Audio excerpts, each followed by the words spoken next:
Do you have a shoulder blade that wings out like this? Here's the key you need to understand to fix it. When the shoulder blade is being pulled off of the rib cage into a winged position, this shoulder is stuck in an internally rotated position. What causes an internally rotated shoulder very commonly is a rib cage, especially on the front side, that is tight and compressed. You can see the effect that would have on the shoulder and pulling it forward if this area was tight. So the solution would be to re-educate better expansion of the rib cage on that side. That will have an effect if we can better expand that space to help constantly push that shoulder back. Not only that, but we want muscles that help create a better ability to pull the scapula back to work in a better position as well. Not only that, but we also want muscles that help pull the shoulder blade back on the rib cage into a better position to work in the presence of a front rib cage that can open up. That would be your scapular external rotation muscles because they help reverse the position of what the scapula is currently stuck in, which is that aforementioned internally rotated position. An exercise that can do both at the same time is a side plank, but done in a specific way. This is because that side plank will help get the chest in an open position. But in order for the side plank to be effective for these goals, we need to be able to properly push into the ground from our elbow through our forearm and hand.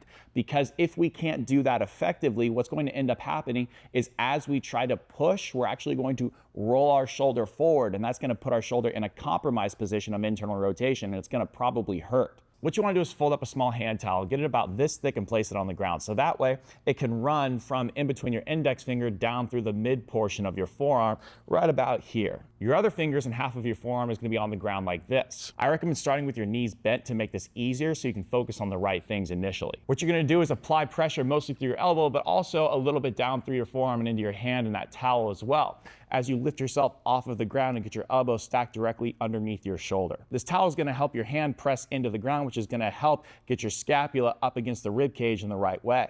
You should feel some muscles on the back side of your shoulder blade working in this position. Now you can breathe in through your nose, out through your mouth, gently but fully in this position, making sure your neck is relaxed. And with each exhale, you're going to feel a little bit of side abs working on this side. Each inhale, you're going to feel some expansion in your chest.